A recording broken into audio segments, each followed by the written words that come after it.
is a true diverticulum seen on anti-mesenteric border. Incidentally detected Meckel's diverticulum should be resected. Acquired diverticulum. So now let me start my discussion on Meckel's. So Meckel's diverticulum is a persistence of congenital duct known as vitellointestinal duct. This is vitellointestinal duct present in fetus. It extends from 2 feet proximal to ileocecal junction. It's seen 2 feet proximal to ileocecal junction to umbilicus. If the proximal part persists, it is known as Meckel's.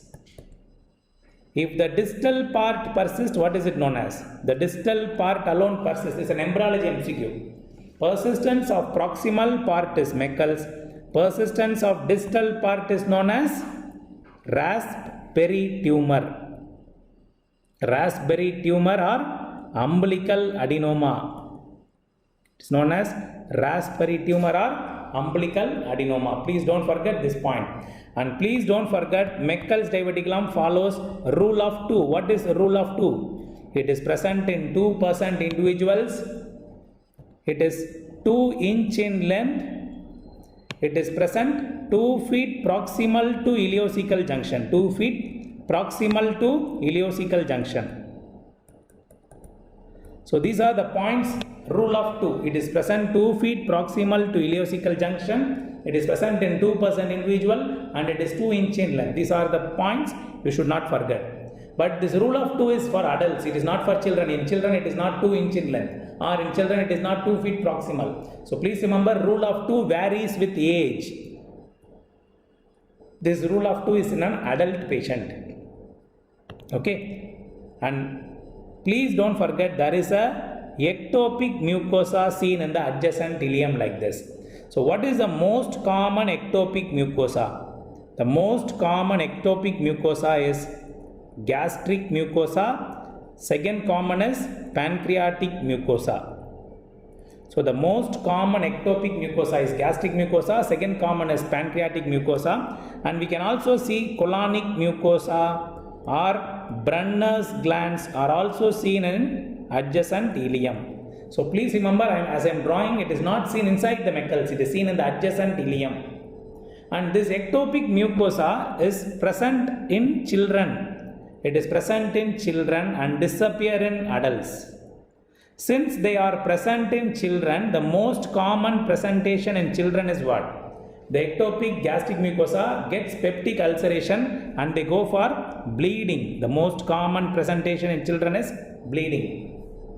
Okay, since it is present in children, they can go for bleeding. Please don't forget this point. And since this is an ectopic gastric mucosa, the investigation of choice in children is technetium 99M pertechnetate scan.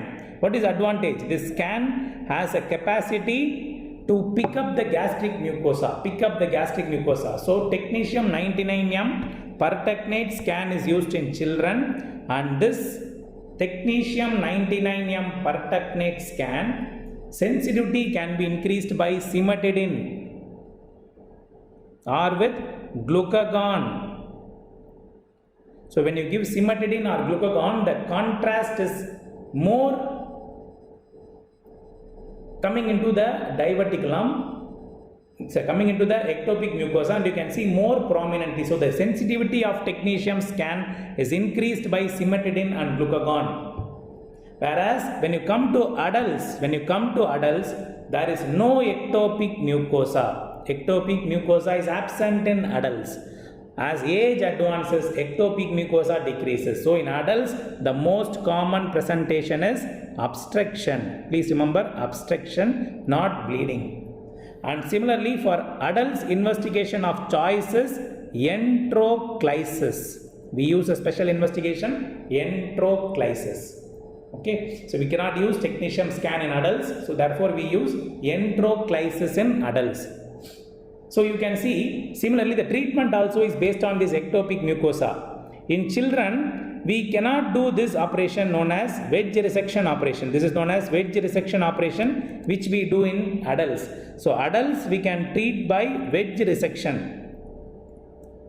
But in children, if you do wedge resection, what will happen? if I do wedge resection, the ectopic mucosa will remain there itself and will have bleeding. So therefore in children I should do resection and anastomosis like this. I have to cut like this and anastomose the bowel. So I should cut and anastomose the bowel along with the Meckels. So please remember, children have more ectopic mucosa, so they have peptic ulcer and bleeding. Technetium 99M scan help to diagnose them, and in children the sensitivity of technetium scan can be increased by cimetidine and glucagon, and treatment is resection anastomosis. Okay, resection and anastomosis in children. And now what are the complications of Meckels? So the most common complication overall is bleeding. Already we discussed the overall most common complication is bleeding. And in adults I told you there will be obstruction. Why there is obstruction in adult? Can you tell me? It is usually due to intersusception or kinking along that axis. Kinking and intersusception causes obstruction in adult, and it can go into a hernial sac known as Litter's hernia is another complication, Litter's hernia, or it can produce a tumor known as what tumor? Most common tumor in the Meckels is carcinoid tumor. The most common tumor in Meckels is carcinoid tumor. So bleeding, obstruction, Litter's hernia, carcinoid tumor, or it can get diverticulitis also. It can go for diverticulitis also. Anyhow, the complication percentage is 6.4% in a lifetime. So that is why Sabiston advises you to remove the Meckels. Sabiston advises you to remove whenever you see Meckels, even during some other surgery, remove it. But Bailey does not say so. What Bailey says? Bailey says wrongly, if it is wide mouth and no nodularity in the base, leave it as such. This is from Bailey, but since many times the National Board examiners ask question direct line from Bailey, if you get this line, wide mouth with no nodularity, go for leave it. And if there is a narrow mouth with nodularity, that nodularity means ectopic mucosa, resect it. This is from Bailey and Love. Please follow this point from Bailey and Love. Wide mouth, no nodularity, leave it. Narrow mouth with nodularity, resect it. Okay. So these are the points from Meckels diverticulum.